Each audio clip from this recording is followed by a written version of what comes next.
Hello friends, you are once again welcome on the online platform of Arun Dalal English Classes YouTube channel.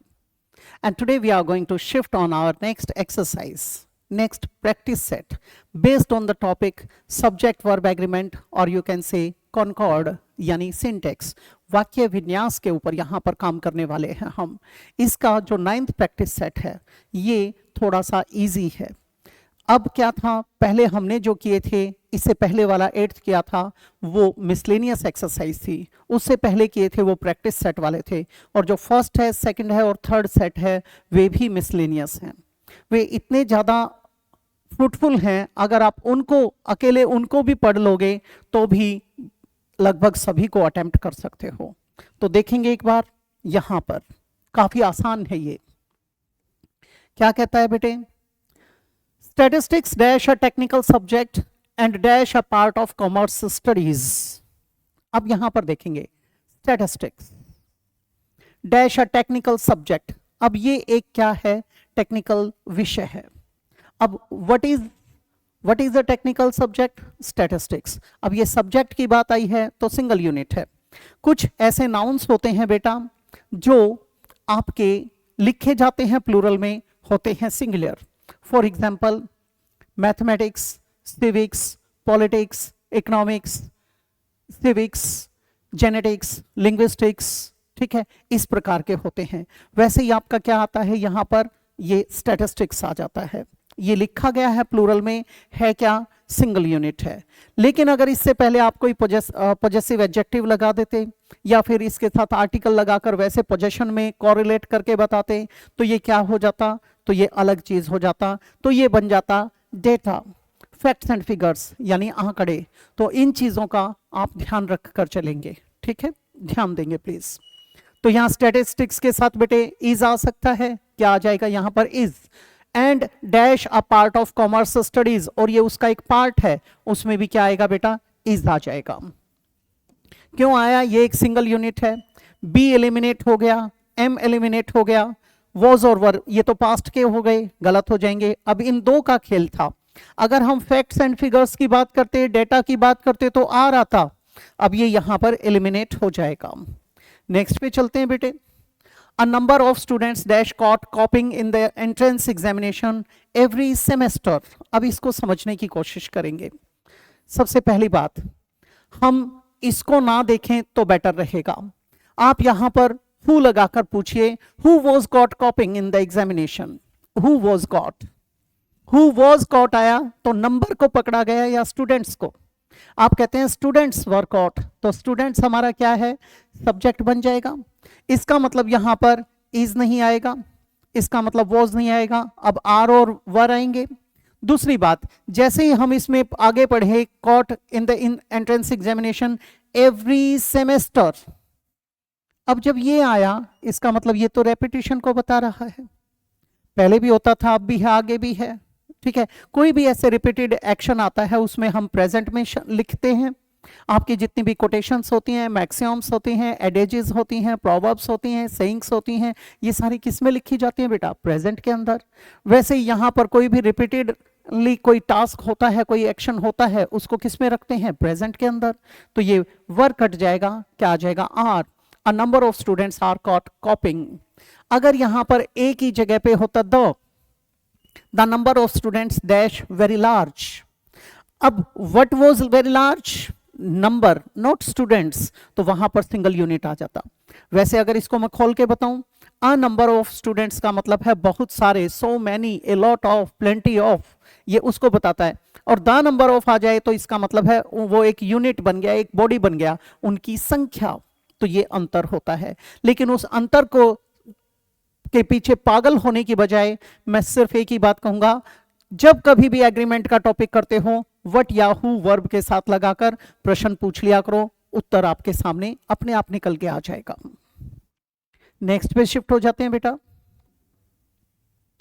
ये देखिए, the number of students caught using unfair means in the examination dash very large. अब यहां पर बेटे what is very large, number not students. तो number आया तो singular आएगा, बी एलिमिनेट हो गया, आर एलिमिनेट हो गया, वर एलिमिनेट हो गया, क्या आ जाएगा वॉज। इसमें प्रेजेंट के लिए कोई जगह ही नहीं दे रखी। The number of students caught using unfair means in the examination was very large. अब एक चीज और देखेंगे बेटा, हम फ्यूचर में तो प्रेडिक्ट कर नहीं सकते कि ज्यादा होंगे नहीं होंगे, प्रेजेंट में भी नहीं कर सकते कि होते हैं, वो डिपेंड करता है कहाँ के बच्चों की, कैसे विद्यार्थियों की बात की जा रही है, लेकिन आमतौर पे ये होता है। दूसरी बात, कई बार यहां पर एक चीज छोड़ दी गई है, इसका रिलेटिव प्रोनाउन और इसकी हेल्पिंग वर्ब पैसिव वॉइस के उसमें, तो यहां पर इसके ऊपर भी प्रश्न पूछ सकता है एग्जामिनर आपसे।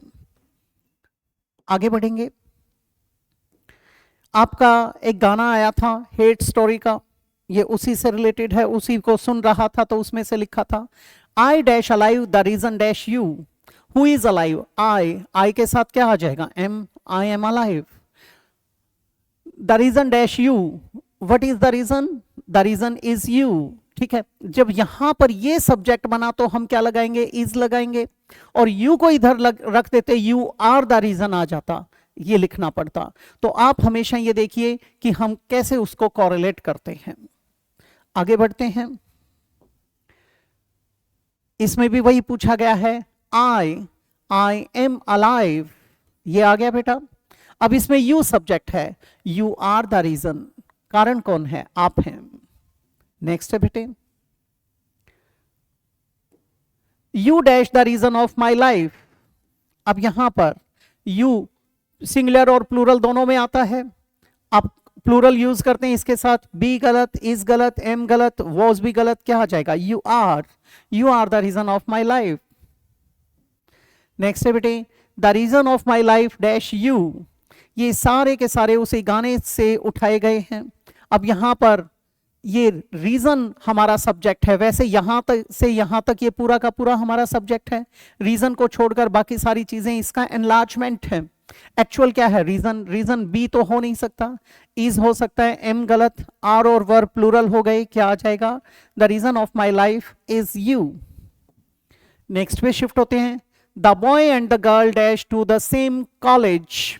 अब बेटा एक चीज देखेंगे, बॉय आया, गर्ल आया, दोनों के साथ आर्टिकल लगा हुआ है, ये ना भी होता, a boy and a girl होता तो भी ये प्लूरल बनना था। अब वैसे भी प्लूरल हो गया तो प्लूरल वर्ब आएगी, गो आ सकता है, गोज सिंगुलर है, गलत हो गया, गॉन अकेला आ नहीं सकता, हैव गॉन होता तो सोचते, गोइंग आर गोइंग होता तो सोचते। अब क्या आ जाएगा, the boy and the girl go to the same college. Next है बेटे, the boy in that girl dash her behave like a tomboy so she dash always wearing trousers.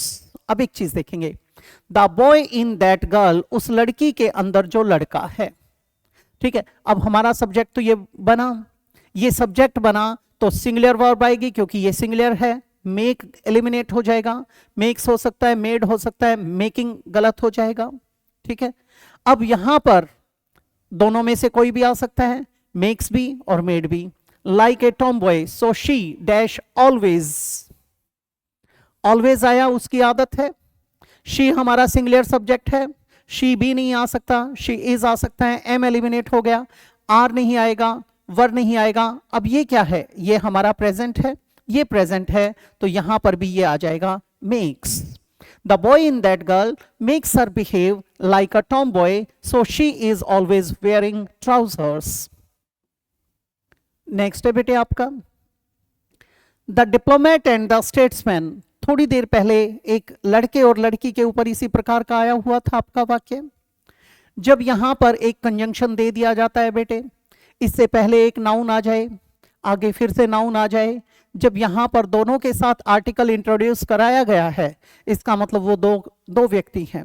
अगर बाद वाला आर्टिकल यहां से हटा दिया जाए तो इसका मतलब दो व्यक्ति नहीं, दोनों पदों पर एक व्यक्ति आसीन है, ठीक है।